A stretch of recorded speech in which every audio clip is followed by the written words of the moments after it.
Hello and welcome back to the Salmon FM with me, Mitchell, and this is Deadline Day. And then we're going to get into the game today. So you're going to sit with me, you're going to do transfer deadline day. I needed some new blood. I'll go through the transfers in a second. But yeah, let's get into it.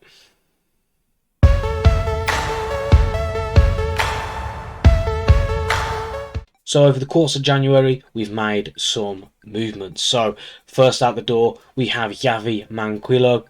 He left towards the end of January, but he's gone. Joining him at Dynamo Moscow is Fabian Schär. So Fabian's gone as well, or Fabian, however you pronounce it, but he's moved off to Dynamo Moscow as well. Follows Manquillo there. Again, good riddance, didn't need him. Another one off to Dynamo Moscow is Federico Fernandez. Again, another one like Schär. He didn't really play for us this season. Filled in a few games. He did get a couple of goals, to be fair, when he has played. But he follows them out to Dynamo Moscow. And yeah, Dynamo Moscow very much picked up three of our players that were very much fringe players. Heading off to Moscow as well, we have Paul Dummett. However, he's joining CSKA. Well, he's joined CSKA, should I say. So he didn't go to Dynamo, but he has gone off to Moscow. Again, another one that was he sort of filled in when Lewis and Lodi was injured. So, yeah, again, not much game time. A transfer you should have known about from the last episode. Kieran Clark moving off to Cagliari. And last of the outbounds, we managed to get rid of a goalkeeper. We did have 4 on the books in Woodman, Darlow, Gillespie and Dubravka, and that was before we signed Onana. So getting rid of Gillespie is a blessing, so he's gone. And I've just got to find somewhere else for the other goalkeepers now. I've got to get rid of at least one of them. Darlow wants to leave, so maybe today will be the day that he goes as well. But yeah, let's get into deadline day. So we've had Martin Dubravka also issue a transfer request. So I'm expecting him to go at some point on deadline day. I absolutely love what they've done with this now.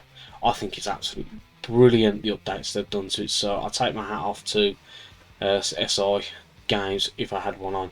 But I think this whole setup is now incredible.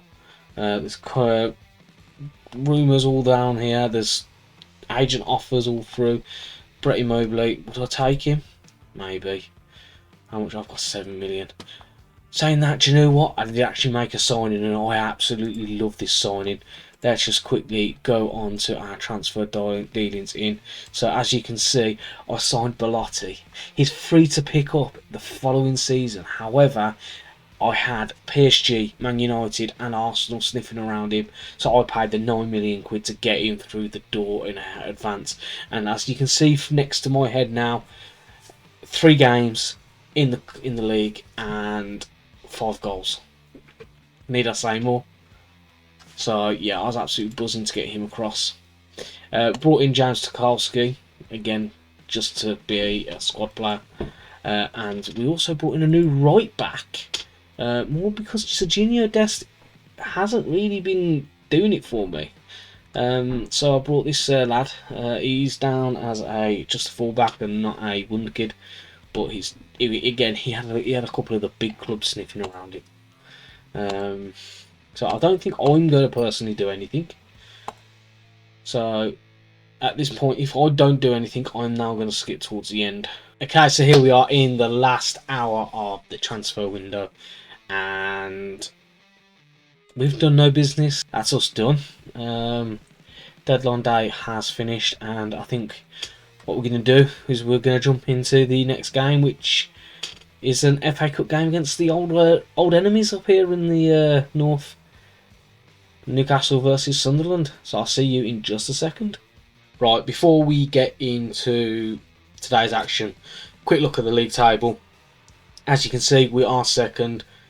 12 points, massive 12 points behind Liverpool, but we are second. We're 4 points clear of Manchester United, 4 clear of Man City, who have got the game in hand, but we are up there. We're up in the top 4. So all the guys on Twitter that are losing their jobs managing Newcastle, I'm holding in. I'm hanging in on there. So yeah, second in the table. And let's have a little look at the cup. And by cup, obviously, I mean the Carabao Cup, because we are playing Sunderland in the FA Cup today. But there, as you can see, we lost 3-2 on aggregate to Liverpool. Paul Dummett's last game came for us in the home leg, in the away leg, and he scored an own goal, which you could say ultimately knocked us out. Nah, it's a bit far-fetched. It was Alex Oxlade-Chamberlain that scored the second goal for Liverpool and put us out of our cup run. And so it is Liverpool versus Man City in that game. So yeah, we are here with the action against Sunderland today. I'm hoping to bring you a bit of a goal fest, hopefully. That is our starting 11 for today's game. We do have a couple of players on the bench that are, well, I say are, got a couple. It's just Miggy that's struggling a little bit. Do you know what? I'm not even going to include him on the bench. He can sit out the game completely. Okay, so I've made myself a little bit smaller. And there are the teams for today. Isaac Vassal is probably the only one. Oh, and Luke O'Neill is the only two that I really recognise from the Sunderland starting 11. Oh, that Matt Smith, wasn't he? Is it Preston, was he at? Or Portsmouth? Portsmouth rings a bell, I think. And then obviously the Zaidi Magidi that's on the bench. Hopefully no match for us today because we are going a fully strengthened squad. You'll notice that Onana isn't in the starting 11, but that is purely because he's currently away on the African Cup of Nations. So he's representing his nation down there. So I've been without him for a couple of weeks now. But I still have 4 goalkeepers on the books, which is kind of annoying. But I suppose in situations like this, it does its job. So here we go. Here we go. It's a little bit better, the gameplay. Did a little bit of testing beforehand and it did improve quite significantly. Might try and slow the players down so it looks a little bit better. But whipped in, Ansu Fati, Belotti almost there, but it's Gordon that picks it up. So it is a corner. So here comes St. Maxim's corner. He whips it in and it's LaSalle with a save. Okie dokie. First 5 minutes and we are all over Sunderland, which is to be expected, to be honest. St. Maxim free kick. Hoffman with a save, and it's going to be yet another corner. Another chance for a centre-back to score. As before Belotti joined, I was positive that man there, Nicholas Saul, was going to end up as top goal scorer. I'm sure he was on 7 before I signed Belotti. But then Belotti's come in and absolutely hit the ground running. There's Willock now, finds Saul. He goes all the way back to Pravka, who's playing in a Neuer role here. How far up the pitch is he? Belotti! Now, the reason I signed a striker, I needed a striker, mainly because Callum Wilson got injured. And Ansu Fati is not... I know he's a wonder kid. I know in real life he's going to be an absolute baller. But I don't think he plays as well as he possibly could in the tactic that I play. I think he needs to play more in the 4-3-3 role out wide. But I've had to use him as striker, and he's definitely not a central striker. He's definitely better coming off the wing. As he comes through here, what can he do? Yay! But yeah, I think he's definitely better out wide, but I've had to use him as a striker. So I sold myself short in the striking department at the end of the summer window. So won't be making that mistake again. However, the transfer target that I have in mind, it now just sort of puts that on the back foot a little bit. I don't know whether to go for go for him, providing we get Champions League football, that is. I don't know whether to go for him or not. So, he's hitting the post. So yeah, I've got a good bit of thinking to do in the summer window. If you hadn't guessed already, it's going to be Erling Haaland that I'm aiming for. But who knows? Who knows if he'll come? Well, first of all, he's only going to come if I'm in Champions League football, and even then, he might not even be interested. But Erling is the target I was going for.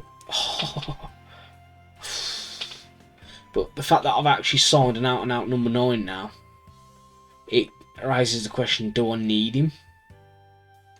I don't know what you're thinking. You're probably sat there thinking, Mitchell, shut the hell up. You know, even if you didn't need him, you'd take him because it's Haaland. But yeah, I think people that have made it to the second season with Newcastle, I think they've been given 137 million. So that's going to be a large chunk of your budget gone if I do sign him. But I'm sure there's going to be plenty of other clubs that are going for him as well. First half, we've had 30 shots on goal and 16 on target. I'm going to try and push on a little bit more now, get him to attack a little bit more.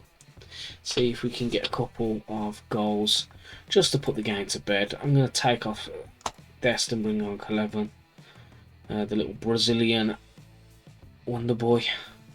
Ansu Fati's shot blocked. Serginho. Oh, that was a push on Fati by Neen. So we're not going to get the free kick. I was hoping we'd get the free kick then. See a Saint Maxim masterclass with a whippage of a free kick, but not to be.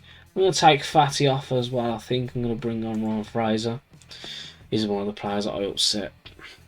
And the reason that I upset him over team talks, and it's baffling because we were 4-1 up. I can't remember who against, but we were 4-1 up, and we drew the game 4-4. So naturally, you throw the water bottle, and you get angry with them, and he got upset at that, and I don't understand why he got upset. Like, you cannot get upset at a bad reaction when you've thrown away a 3-goal lead. As Su gets himself a goal, that's his 8th for the season. Yeah, I don't see how you can be upset if you threw away a 3-goal lead. So yeah, I had a falling out with him. Told him that if he didn't drop it, I'd transfer listed him. And nobody came in for him anyway, so he hasn't gone. He's still on the transfer list, but I plan on taking him off when it lets me. Purely because I've got no interest in letting him go. He's one of the better players at the club. Boom! Saint Maxim. This game's dead, buried, you know. Put a fork in them, they're done. Should we get Callum on? Yeah, let's get Callum on. He can get himself a couple of shots off and hopefully get himself a goal. Saint Maxim with the corner, and it's he scored again. My goal scoring centre half. I love corners on this game. I don't know whether they're going to have to tweak it because it's one of them. I think it's very, very, very overpowered corners. And as I say that, we cleared it off the line. But yeah, 45 shots, 25 on target. I guess this is what happens when you got yourself a top 4 club going up against a League One side. You know, how Sunderland have fallen, eh? Gordon, 5. Isn't that? It's 5-0.